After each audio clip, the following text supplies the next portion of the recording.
finding your destination or new ground. So it's really an innovation. Stop me anytime you have questions. Yes.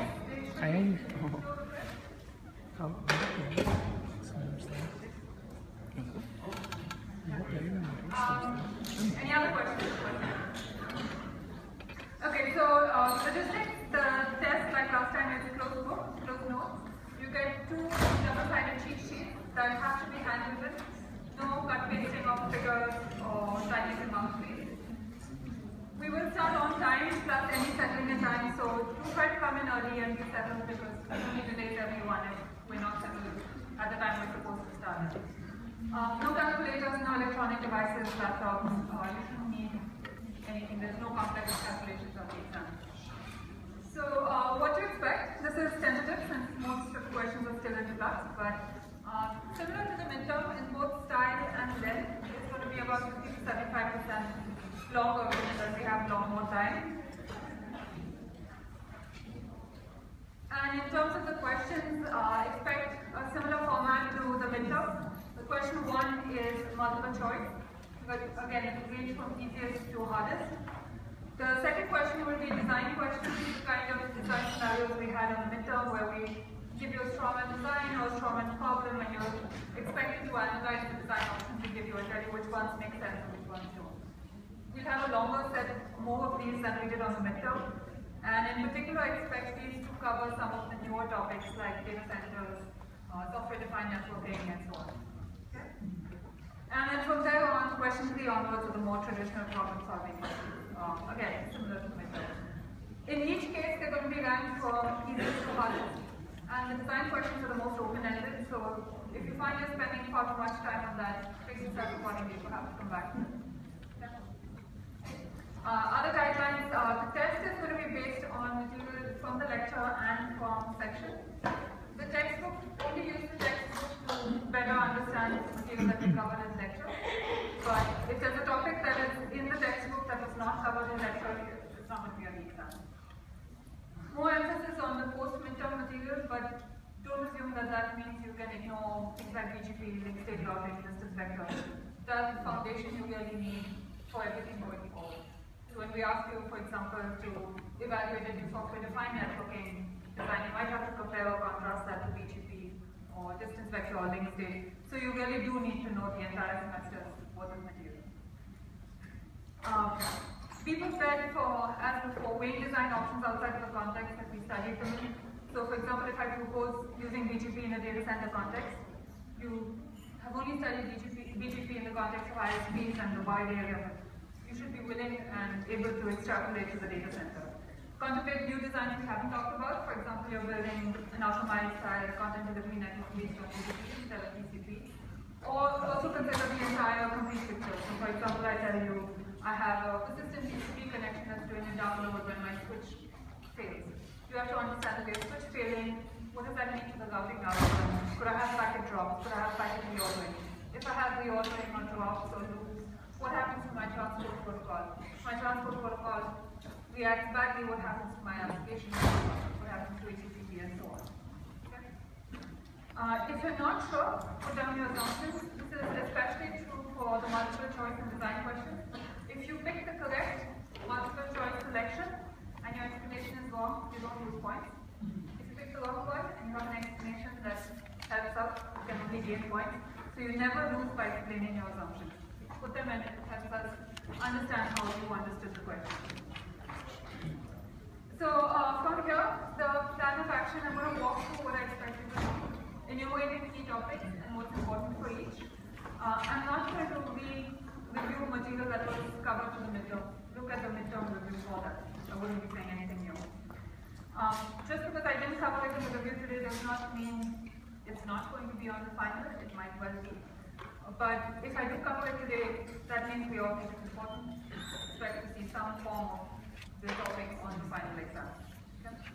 And my plan going forward, I have, as always, a large number of slides. I'm going to try and walk through the material we've done this entire second half of the semester. So, no explanations, enumeration. Stop me where something's not clear. Topics you can definitely expect a question question on congestion control. We did not have this on the midterm. Both the details of how TCP's congestion control works, but also some of the advanced topics like the throughput equation for TCP congestion control, or topics like step queuing and maximum dependency. HTTP performance. This is ultimately what we use the internet for, to get content. HTTP is the way we get it. And performance and what design decisions you make in HTTP matter greatly. So there's an entire set of slides from the lecture on HTTP about how things we do to improve HTTP performance, persistent connections, pipeline connections, concurrent connections, content distribution networks, caching, and so on. You should really understand this.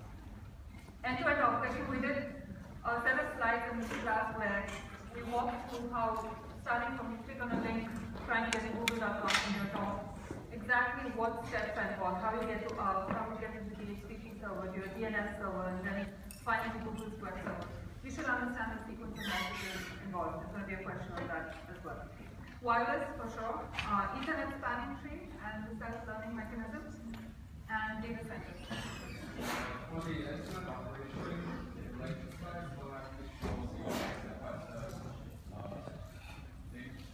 No, it's not necessarily that the question is going to ask you to enumerate the step-by-step operation, but there will be a question that tests you on your understanding of the sequence of pieces that need to come together in order for you to be able to go get down to content. I was mentioning that the slides themselves don't actually have those step-by-step, so we don't know hard for us to study if we don't know the actual step-by-step.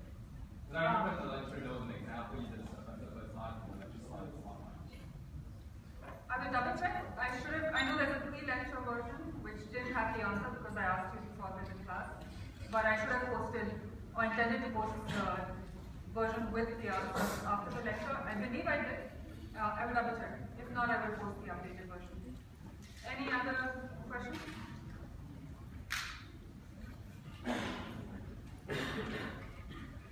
So first topic, TCP congestion control. Remember, this was way back, even before the midterm.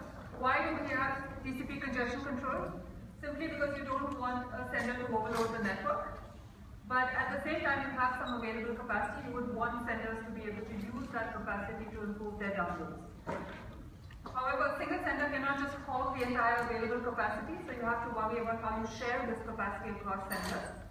And doing all of the above, at the same time, you want to adapt to changes in your available capacity. Why would your available capacity change? For a number of reasons. A new number of sources came along, your routing path changed, a link went down and you went followed a new path, any number of reasons. How does TCP do this? Three basic phases of the operation. Step one is you have a sender that started, has no idea what rate to send, so you want a quick and dirty estimate of what available capacity is out there.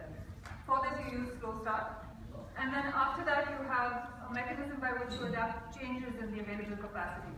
The phrase for this was congestion avoidance, AIMD, where you increase your rate additively, decrease your rate multiplicatively when there's a loss. Do you have a question back there? Don't chit-chat. You're not interested to see. And finally, we have certain optimizations like fast recovery. So if you have a packet loss, you don't want to overreact to just a single packet loss. So we have things like fast recovery. Personally, I find that the way I make sure I understand TCP's congestion control algorithm is study the state machine diagram. This is the diagram that looks something like this in your textbook. You put it down on your flip sheet, look at it. If you understand every transition, what it means to have every one of these transitions between these three states, at that point you've understood how TCP does congestion control. TCP congestion control is one of the topics where you should know the details.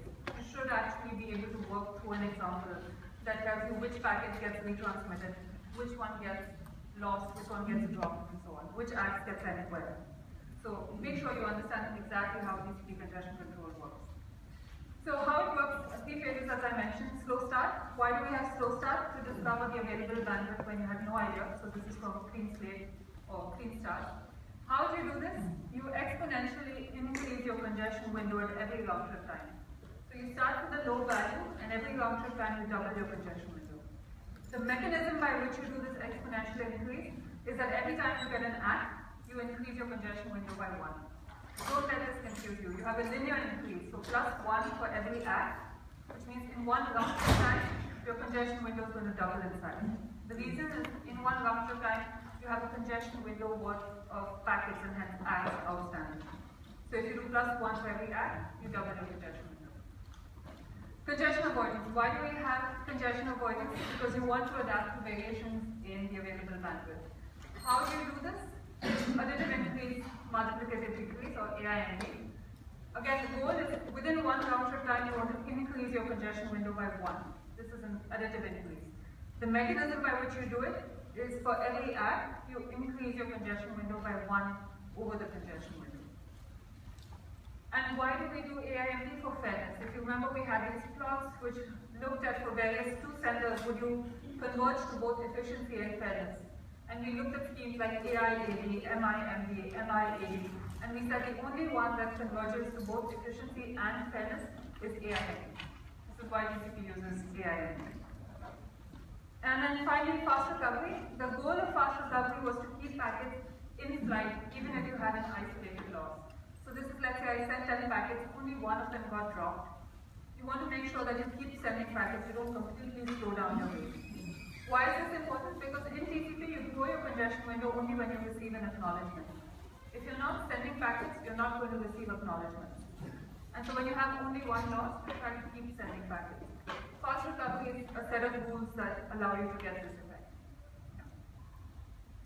After that, we moved on to advanced congestion control and notions of fairness. Topics that we covered here, the first one, very important, is TCP's throughput equation, which gives you the relationship between throughput, the round trip time, and the loss rate. It's very useful to have this in your back pocket and to understand the implications. For example, it will allow you to reason through, if you have a particular design option that causes more loss, what would happen to performance? You could reason from the TCP throughput equation. Or if I moved a web server to be closer to the user, and decrease my round trip time, what can you expect to see in terms of throughput? So the throughput equation is a good thing to understand. Not necessarily the detailed derivation, but to understand the implications of the equation as we stand. Another important one is the notion of fairness. So we said maximum fairness is what we would like to achieve. Maximum fairness, again, think of it as you have multiple senders. Every sender has a rate that they would like to send at, that is their demand. Maximum fairness attempts to maximize the minimum rate allocated to any sender. So it has this nice property that if the rate I was given is less than what I asked for, then nobody else has more than I received. And so it's fair in that sense. Fair queuing is a packet scheduling algorithm by which you can achieve maximum fairness when you're transmitting packets on a link. You should understand how to calculate the fair share for any sender or any flow. There's an example of this on homework 3. If you understand the problem on homework 3, you're in good shape.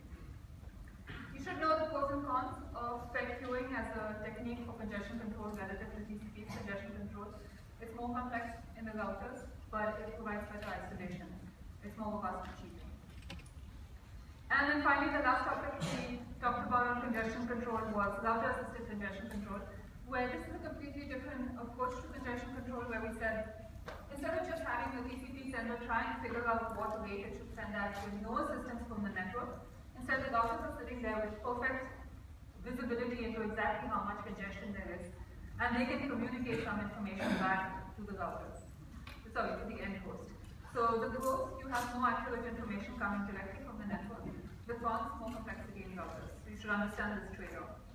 And then we talked about a few specific design options like RCP, the rate control protocol, explicit congestion notification, and RCP. You do not have to know the details of these particular protocols, but you should know their general idea. So for example, for RCP, you should know that the basic idea is that the router is going to calculate what rate the sender should send at, and it's going to send that rate back to the source. That's the basic idea. Exactly how it computes the rate, exactly how it communicates that rate, you don't need to know. But you should know this general idea. Okay, explicit congestion notification, again, similarly. Basic idea is that when a router sees congestion, it might send a bit in the packet saying this router is congested. And then the sender can see that bit. Any questions on congestion control? Okay, so then switching topics, the next set of lectures, we bumped up a level and we moved to the application layer, where we looked at two main topics. One was the DNS, the domain name system. This is how we resolve hosts like names like xyz.cs.berkeley.edu. And then we looked at HTTP and the web. How do we actually deliver content over TCP or over the internet? And so internet names and addresses, we started way back when with IP addresses. We said that these are machine addresses. They reflect where in the physical network topology a machine lies. So they reflect the web or the network structure. We then added to this machine names or host names. These are the DNS names you now know. And these represent the whole really of the machine. It tells you the organizational structure in which that machine lives. So this is a machine that belongs to the ECS Department of Berkeley, which is an educational institution. The DNS is how we translate between the two. And the basic idea of how the DNS does this is all based on hierarchy. There's 3 levels of hierarchy or 3 dimensions to the hierarchy that all work together to give you the DNS system. One, the namespace is hierarchical. So we say xyz.cs.berkeley.edu. That's a hierarchical namespace. It's hierarchically administered. So there's root name servers that allow Berkeley to resolve all names that are berkeley.edu. Berkeley allows the EECS department to resolve all names that are something.eecs.berkeley.edu. So it's hierarchically administered. And finally, all of this resolution happens through an infrastructure that has a hierarchy of servers. So you have your local DNS server, then you have your DNS server maybe in the department, the DNS server in the campus, and so on. And then we have the root name servers, which are global. So what you should know about the DNS steps in resolving a DNS request. Once you've done homework 3, that's more than the level of detail that you need to know even for the finals. So if you understood homework 3 and the questions are DNS, you're in very good shape for DNS. The goal of caching. So as you walk through the steps that a request response resolution takes with the DNS system, understand which steps you would or wouldn't take if you had caching turned on at different levels, and what the resulting performance is. And the pros and cons of the design. So for example, one of the things we said was not so nice about the DNS is that if you name content using domain names, you had some files that you were hosting off a berkeley.edu server, and now you move to a different university. You have to change the names for all of your content if you want them accessible. So now content names are tied to location or to organizational structure with the DNS. That's a con in a way. Pros, it's scalable, it has a natural trust model. And so there's slides, again, if you look at the slides from lecture that weigh the pros and cons of the DNS. So review those. Web and HTTP, again, web content we said was named using URLs. URLs again use domain names of the DNS system. And so because of this, content names are tied to specific roles. We tend not to like that because it makes portability hard. And HTTP is the protocol, so it's a mechanism really by which you exchange or retrieve information on the web. It's a request response protocol, runs on top of TCP, typically on port 80. And with the exception of cookies, it's actually a stateless protocol as a server. So every request is self-defined. Follows the client-server architecture, the server is always on, and clients initiate connections to the server. The basic exchange is very simple. You should have this as your baseline. The client opens a TCP connection, requests content, downloads the content, and closes the connection. Okay. And at that point, this is the baseline of HTTP performance. So if we say nothing, then this is HTTP performance as we're expecting it. Things to know about HTTP, just the steps in the request response. The broad form of request response messages, you don't have to know the details of every request and response type that HTTP supports. It's not very interesting. Nothing beyond what's in the lecture slides. The most important is you should know performance aspects of HTTP. So we talked about how HTTP sitting on top of TCP has certain performance penalties. Every time you want a request, you would have to open a TCP connection, wait for that 3-way handshake, and so on. And so we talked about lots of ways by which you can improve the performance of HTTP. Persistent connections, concurrent connections, pipeline connections, caching and replication. And if you go back and look at the slides, we talked about which ones help and to what degree under what circumstances. So some of these help for small objects, some of the others help when you have large latencies, others help when your bandwidth is constrained. So you understand the trade-offs. So if you're asked to speed up performance or to design a new content delivery system, you understand which of these techniques to use, or at least understand which ones will not help you. Okay? Switching gears, any questions on the application there? Okay, so then jumping down a layer, we then went below the network layer to Ethernet.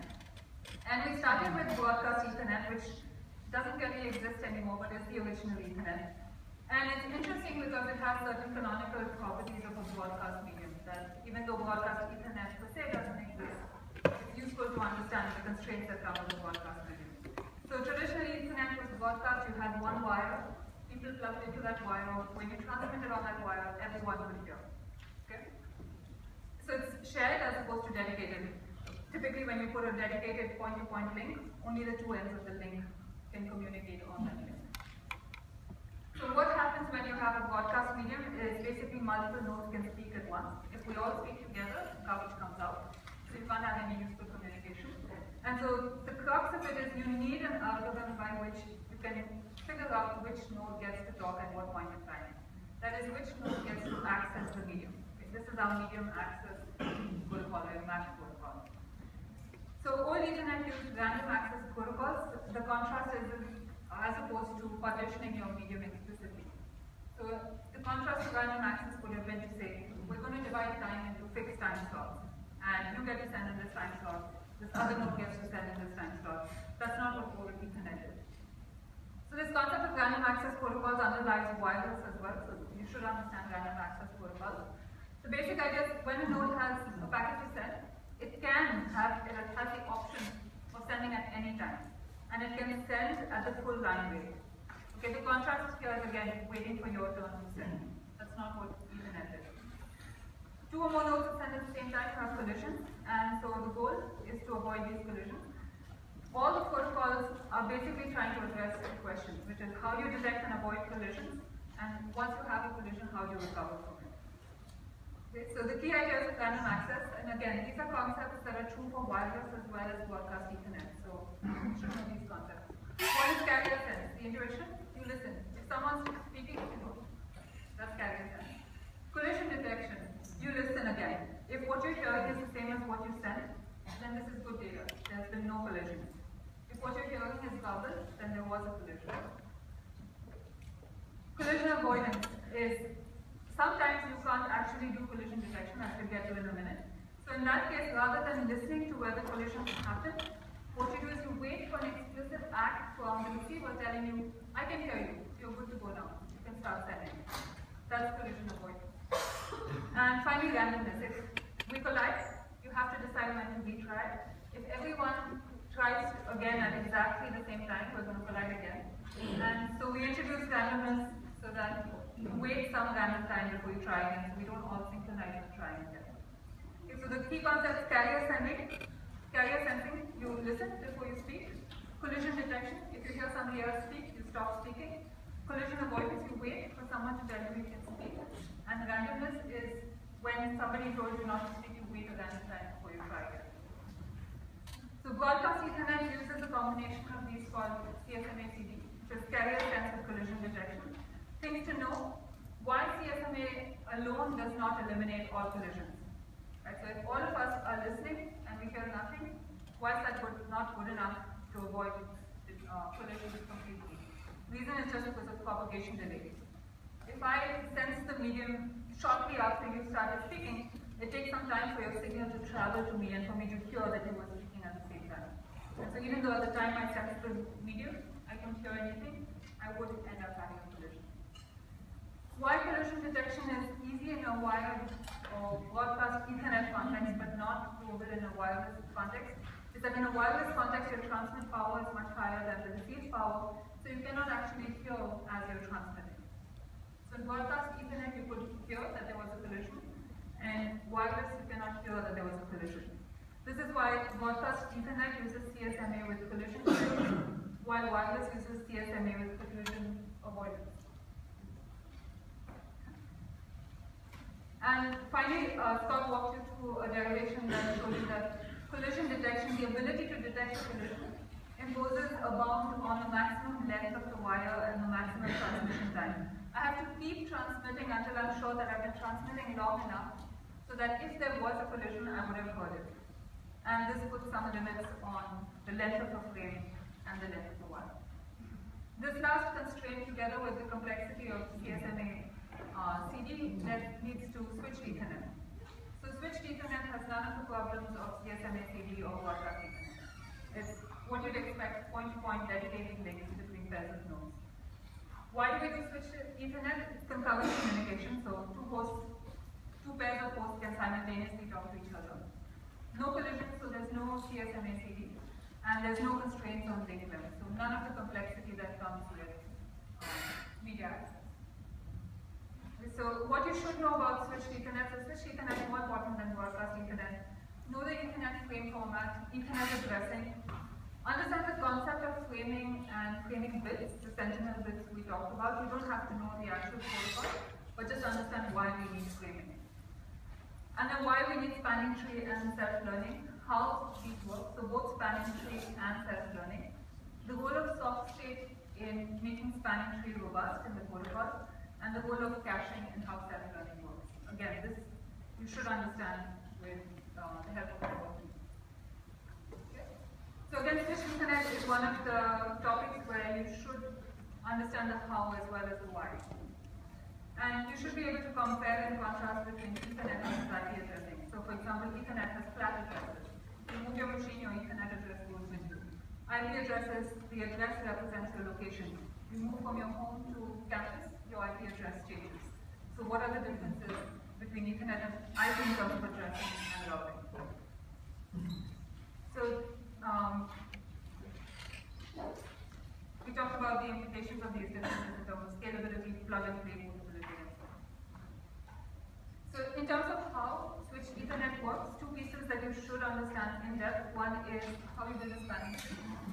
Why do we build a spanning tree to begin with? Because we want loop-free forwarding, flooding. If we didn't have a spanning tree and we were flooding, you would have this broadcast storm problem where packets kept going around and kept getting amplified. Why do we want the ability to flood? Because we like the plug-and-play aspect of Ethernet. And how do we do building a spanning tree? Quite simple, we build a shortest path tree that's rooted at the node with the lowest ID. In this case, the ID is your MAC address. Okay, remember this. First you pick the node with the lowest ID, and then you build the shortest path tree to it. Those two happen together with the spanning tree protocol structure. The other piece you should know is self-learning switches. Why do we have self-learning switches? Because the spanning tree allows you to flood, but if every time you were flooding to every destination, this would not scale. Self-learning allows this switched Ethernet to scale. It's an optimization, so over time you learn how to avoid flooding. The how is very simple. If a switch receives a packet from A arriving on port X, then it knows that it can send packets to A via port X. This property follows from having a spanning tree. There's only one path by which it will be scaled. Okay. With that, then we switch to naming and discovery. So what you should know here is the naming schemes at different layers. So we started way back when with IP addresses, then we went up to the application layer where we had DNS names and URLs, and then we went down to the Ethernet layer where we had MAC addresses. You should know the addressing scheme at each of these layers, what they represent and what role they play, because each one has its own role. You should understand how we combine or translate between these different addresses. So where in a packet do each of these addresses go, and what role does each one play, and how do we convert from one to the other? So let's go through those quickly, one at a time. So in terms of naming, at the application layer we had URLs and domain names. These are used to name broadly resources, where resources can be hosts, can be content, can be programs, services. These days really URLs are used to name pretty much everything. At the network layer we have IP addresses. This represents a host network location. At the link layer we have MAC addresses. This is the host identifier, hard-coded with a host. And we use all three for end-to-end communication. Okay. So discovery is how we discover and build up, starting from the MAC address, how we build up each of these different naming schemes. So host, remember, is born, meaning if I go buy a machine and I bring it home, the only piece of information it has is its MAC address. Okay, so that is all you get to start trouble with. But before you can do end-to-end communication, you need a lot of additional information. You need information about yourself. So what is your IP address? You need information about the destination you're trying to talk to. So what is the destination's IP address? In order to know the destination's IP address, you need to know your DNS, local DNS name server's IP address. In order to get your DNS name server, you need to know the IP address of your access router and so on. If the destination is on your own network, then you need to know its MAC address. So there's a lot of information you need to know. And we talked about ARP and DHCP as being the way we discover a lot of this information. So the DNS allowed us to convert from application layer names to network names. The ARP and DHCP protocols allow us to convert down from there, from the network layer and the MAC layer between those two. So these are link layer discovery protocols, and they serve two functions. First is the discovery of local endpoints. This allows you to communicate with a host that's on your own network, so not across the public IP network. And to bootstrap communication with hosts that are not on your local network. So giving you your IP address, your DNS server, and your first hop router. So DHCP stands for Dynamic Host Configuration Protocol. It's used to discover your IP address, your net mask, which tells you what IP subnet you live on, and the IP addresses of your DNS server and your first hop IP router. Okay? The operation was pretty simple. Again, you use broadcast. Remember, one key bootstrapping technique for link layer mechanisms is broadcast. That's how you discover things. The DHCP will broadcast saying, where are my DHCP servers? The DHCP servers will hear this and will respond, and that's where you get some of the initial information from. ARP is the other protocol we used. It provides IP to MAC translation, and every host maintains an ARP table which maps from the IP address to the MAC. What if the IP address is not in the table? Again, you broadcast. You say, who has this IP address? The destination, since it's on the same network, will hear the broadcast and will respond to the MAC address. So, and then you cache it in your ARP table. Things to remember about both ARP and DHCP, they use broadcast. This is great for bootstrapping. They use caching. This is a great optimization. You can't keep broadcasting every time you need information. And finally, they use stop state, which is great for robustness. If something fails, the address gets reclaimed. Something else comes up and takes its place. So just a very robust way of designing these systems. We did this example, which I will double check that the detailed version of these slides are posted. But you should understand what we did in this example. So if you remember, the question was, you bring up your laptop in your dorm, how do you get to Google's data center? Walking through ARP and DHCP and DNS and IP, TCP and HTTP on top of that. So that, again, there's a question on your homework tree which gives you some practice in walking through this, but make sure you understand it. With that, I'm going to keep going. People want to break? We're stopping at 5:15 for the class review. Who wants to break? No one. Great. So, moving on to what? Break or question? Any questions on Ethernet, DHCP, end-to-end communication? Okay. So, wireless. Things you need to know about wireless. First, you get a lecture. You should know the properties of the wireless medium. So what is important here? The wireless medium is a broadcast medium, as we talked about. What does this mean? Basically, collisions happen. The key difference between broadcast Ethernet and wireless is twofold. One is this broadcast does not have a global range. It has a limited range. So this notion of a collision is not a binary, you have a collision or you don't have a collision. Instead, it's that you collide with some people and you don't collide with other people. So there's no notion of a global collision. And you can have simultaneous transmission. As long as you don't have a collision, two senders can transmit to the same receiver, to different sets of receivers, as long as there's no collision. Okay, so here this question of whether you have a collision or not is a little more complicated. It's not just about whether you transmit it at the same time. It's about whether your ranges overlap as a receiver or not. Okay, and the second big difference is you can't receive while transmitting. As I mentioned earlier, because of this you can't detect collisions. So I can't tell, when I'm transmitting, I can't tell whether there was a collision or not, which in Ethernet we could. So these are key properties of the wireless medium that you should completely understand. This leads to two canonical scenarios that we're always trying to solve. One of these is the hidden terminal problem. This is a case where just sensing doing carrier sense fails to prevent collision. So what's the problem here? I have two senders, they can't hear each other. So they both sense the wireless medium and they say, no one's transmitting, we can transmit. So they both transmit at the same time, but the receiver is in the middle and can hear both of them. And so the two transmissions collide at the receiver. There's no amount of carrier sensing that would have told the senders not to send. Okay, so this is an example where carrier sensing fails to prevent collisions.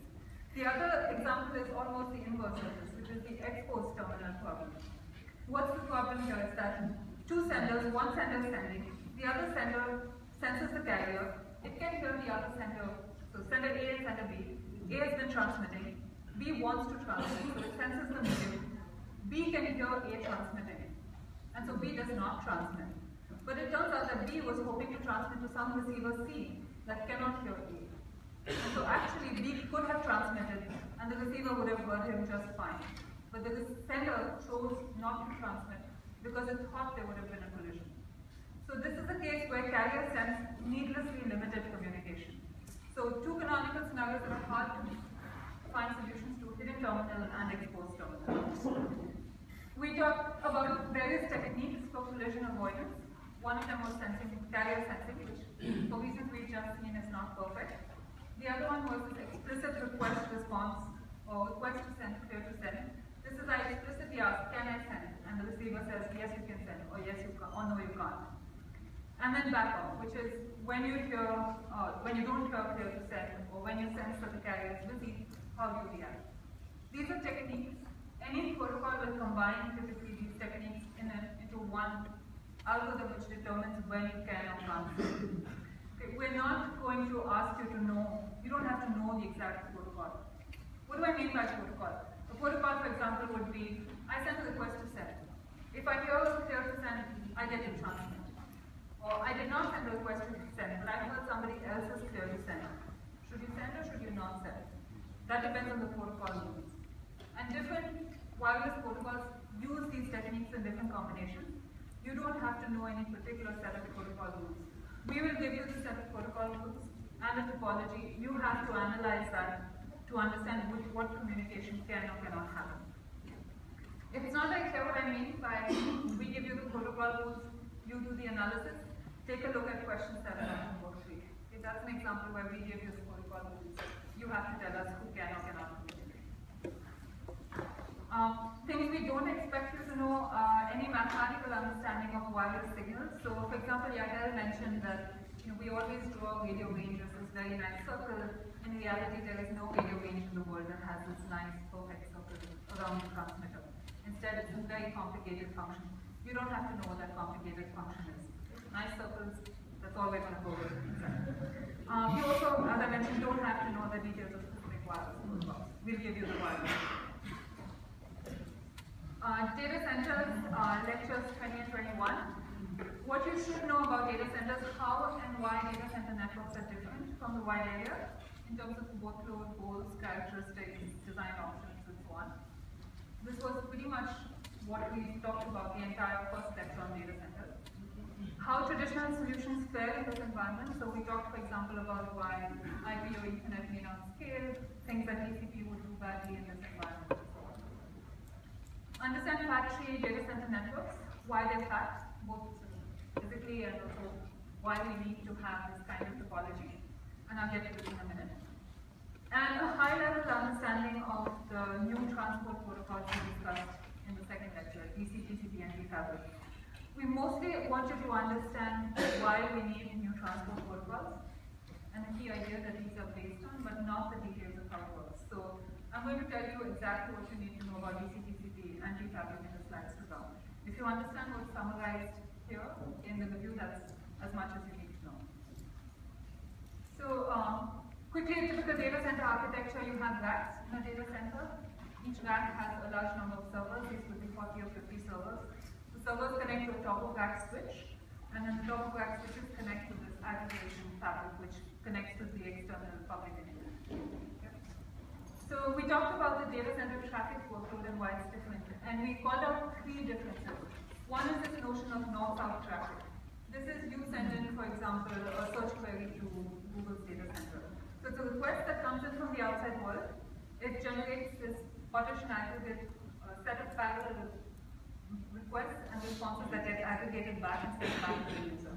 The key concern here is latency. There's a human user waiting for your response. The data center operator really wants to get that response back out fast. So latency will drive north-south traffic requirements.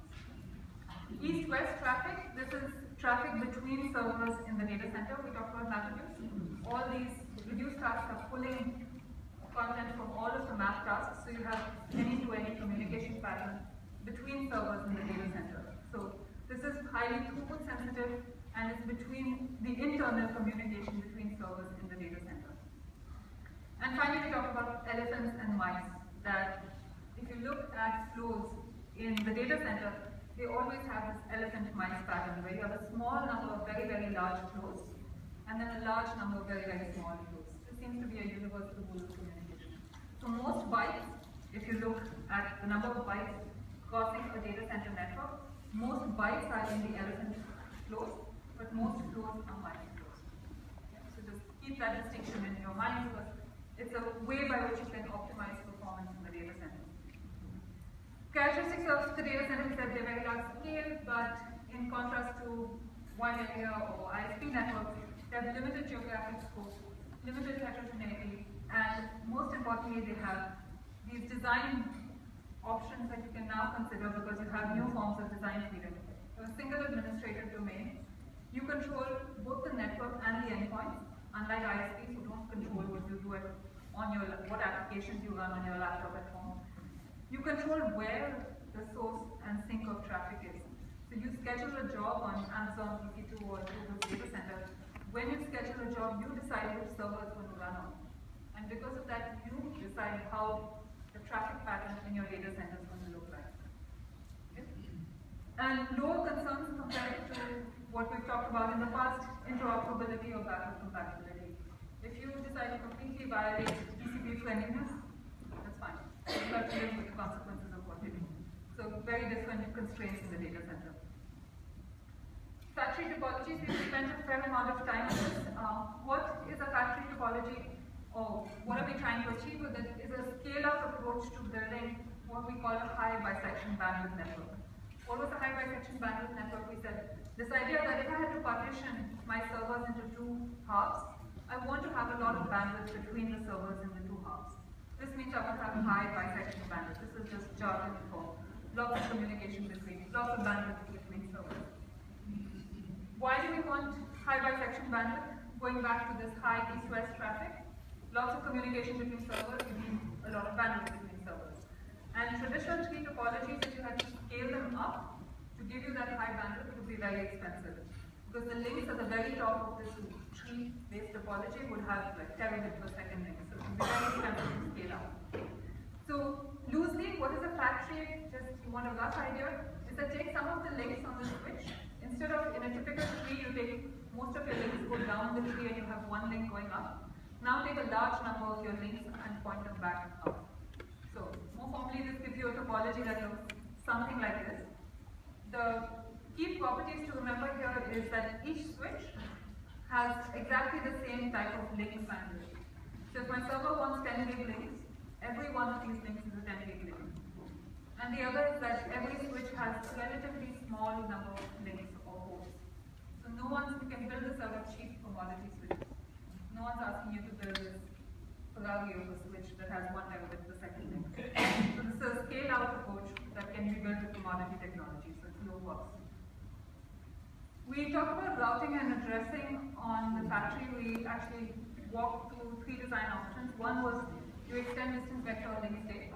We said this was, and you combine it with some kind of flow load balancing. Why did we need load balancing? Because again, it goes back to the elephant. If you just send one flow for one path, you would be overloading a certain path. So you want to load balance traffic well across the network. This was nice and simple, but it scales poorly. So we talked about better solutions. One was to do topology-aware addressing. So if you go back and look at the slides, we had a very particular way of assigning IP addresses which meant that you got this very scalable routing forwarding table. The tables had to be a constant number of entries in each switch, the forwarding tables. We also talked about using something SDN style, where you have a centralized controller that computes routes, and you do something like source routing, where the packet address is now a path vector of the addresses of every switch along the path. This was highly scalable, at least as scalable as SDN is, but not backward compatible with anything pretty much. Data center transport designs, what you should know is the rationale and the approach at a very high level. So what I mean by that, for example, we talked about two schemes. One was DC-TCP, which is data center TCP, and the other one was a scheme called pFabric. So DC-TCP, again, what you should know about this, you should understand why we're introducing DC-TCP. The problem is that data centers want both throughput, high throughput, and low latency. And TCP is not very good at achieving both those properties simultaneously. Why is TCP not so good at achieving this? Is that TCP's congestion control algorithm, remember, forces the queue to fill up and you drop the packet. Okay, so one is it's forcing the queue to be full, which means you have high latency. And then when you drop a packet, it does this drastic reduction where it cuts in half. So TCP is both very bursty, and it's forcing these high delays by filling the entire queue. So what does TCP try to do instead is an incremental change to TCP to achieve a better balance between high throughput and low latency. How? Two very simple ideas. One is you react quickly. So rather than trying to fill the entire queue, you use ECN, where the switch is going to set a bit in the packet saying that my queue is filling up. So long before the queue is completely full, you start flagging congestion. And the second is that the center now is not just going to swing its congestion window between a full congestion window in half. Instead, it's going to react more conservatively to the extent of congestion. So you adapt your congestion window based on how many packets you got with an ECN bit set. So if you've got a small number of packets with an ECN bit set, you just shrink your congestion window a little bit, not by half. So the net result, you react early by using ECN means you don't fill up the queue, and you react conservatively means you're less bursty. You have lower variance. And this gives you a good balance between throughput and latency. If you know everything on this slide, you know as much as you need to know about DC-TCP. You don't need to know your exact feedback control loop. You don't need to know exactly the formula for adjusting your congestion window either. Likewise, pFabric. Why do we have pFabric? The starting driver for pFabric is the claim or the observation that the bottom line metric you really care about in the data center is the flow completion time. You don't care whether a particular packet was dropped, you don't care about your loss rate, you don't care about when one packet got through, you care about when your entire data transfer completed. Okay? But TCP again is not so good at flow completion time. And why is that? Is that TCP just takes all packets from all flows and puts them into one single queue. And so again, going back to elephants and mice, elephants have lots of packets. They're sitting in there in the queue. And these mice get stuck behind elephants. And so both the elephants and the mice get delayed, because everyone's stuck behind the elephants. So the elephants dictate the latency that everyone sees. pFabric tries to fix this. It's a clean slate design with the aim of achieving low flow completion time. How does it do this? Is that every packet has a priority bit. Your priority is how many bytes in your flow you have left to send. And then the switches will send the highest priority value. Again, sorry, this is always confusing. A low priority value means you have higher priority. So if you have a small number of bytes left to send, it means you have high priority. So effectively what pFabric does is that the small flows get to finish fast. And the elephant flows, which have lots of bytes to send, sit in a queue for a longer time. So what this happens is that the flow completion time for mice gets much, much shorter with pFabric. And why does this work? Shortest job first scheduling is a provably optimal approach to minimizing flow completion time. pFabric is a heuristic to approximate shortest job first in a networking context. Okay. Any questions on data centers? Okay. IPv6, you don't have to know a lot of details. I posted something on Piazza about exactly what in Stephen's slides you need to look at, so go take a look at that post. But basically you should know the motivation for IPv6, which is we've run out of IPv4 addresses. You should know what IPv6 does or doesn't change in the overall architecture. So IPv6 is and modest change to the overall internet architecture. It's mostly about addressing. And you should know what the addresses look like and the packet headers look like. Why did we have these changes and what gets simpler or harder with these changes. So for example, you don't have fragmentation in routers. How does this help or not help? And basics of the IP address assignment. So what is the network portion? How long are bits addresses? What is the network portion? What is the host portion? How do you get each of those portions? You don't have to know any of the transition technologies that are in this slide. And unless stated otherwise, in the exam, if we say IP, we mean IPv4. So if we're asking something about IPv6, it will be very explicit. Final topic was SDN. This was Scott's lecture. So why do we have SDN? It's just that modern networks actually face a large and complex number of jobs that they try to do on the control plane. Things like access control, isolation, traffic engineering, how much traffic you send over different links, and so on. All the control plane jobs that we've talked about the entire semester were actually very simple. It was how do you compute routes? That was pretty much finding a path was the job of the control plane. That's all we focused on. But in reality, you have a whole lot of these other goals that have crept up in time, and the original internet architecture had no coherent management architecture by which you would achieve all of those control tasks. So this was the problem that SDN set out to fix. How does SDN work? At a very, very high level, it's about modularity with abstractions. That's not a very testable exams generally take away. So going one level deeper, 1,000 feet view of what SDN is 3 new abstractions. One is on the forwarding plane. You can think of what the forwarding plane does for you as being expressible through these match action rules. So for example, you can think of IP forwarding as match a particular prefix and the action is go out this port. You can think of access control as if it's traffic coming in on this port from this source address, drop it. Or you can think of customer preferential treatment as if you're coming from this customer prefix, send a rate limit to this rate. So those are all examples of forwarding actions that a switch or router might take that you can express through these match action rules. Okay, that's the forwarding plane abstraction. And in terms of control abstractions, Scott talked about 2.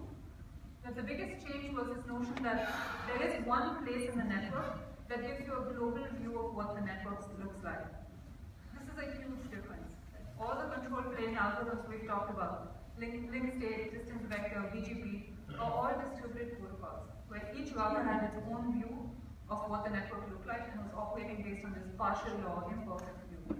Now we're saying there's one place in the network, it has a logically centralized global view of the network. And there's 2 of those abstractions. One is it's a global view of what the physical network looks like. So what are the actual routers and links? And then there's an abstract view of that network, where you might abstract away some of the physical network details.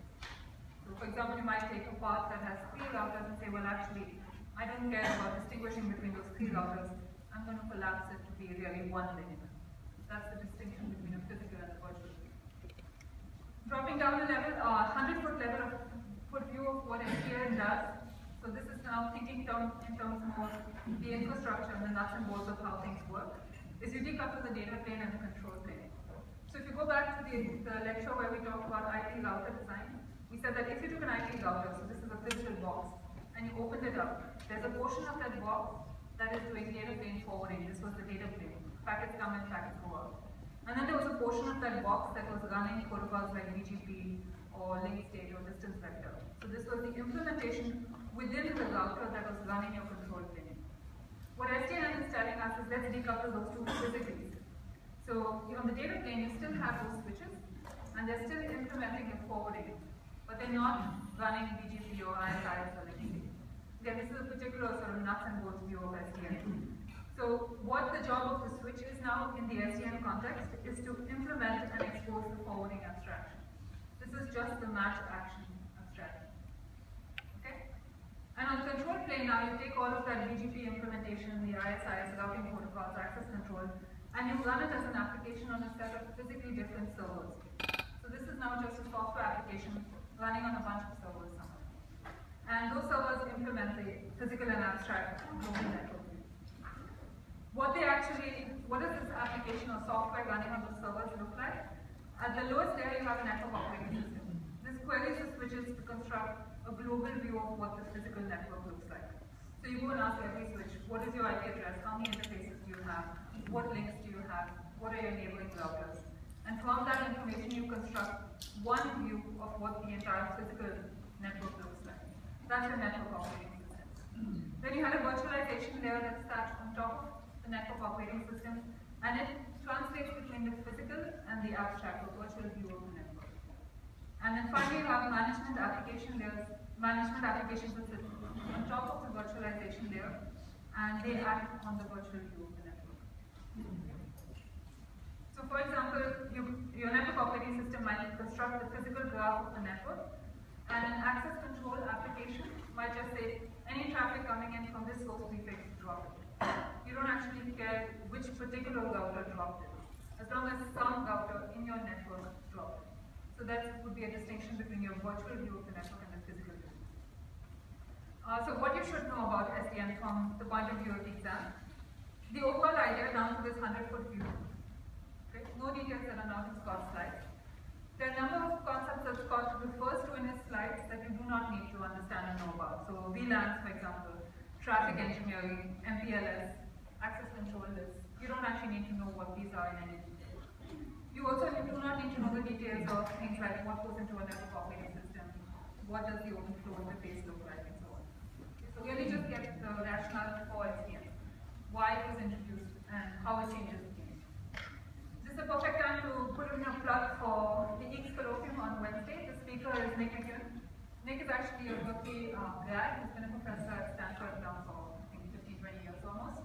He is co-inventor on SDN together with Martin Casado, who was his PhD student, and Scott Schenkel. He is, many of the ideas we talked about in class, Fabric, I think TCP/IP maybe. The original design for Cisco's high-speed router is based on Nick's work, and of course SDN and many other ideas. So he's a real leader in networking research, but also in networking industry. Nicera, which was the startup on SDN, he was a co-founder for, but this is probably his 6th or 7th successful startup. So he's got quite a track record in both research and industry. It actually overlaps exactly with the class time, so you have an excuse. If you can attend, to attend. He's a phenomenal speaker as well, and it actually should be a very accessible talk because it's at the colloquium for general CS audience. So do attend. Final points, things to remember.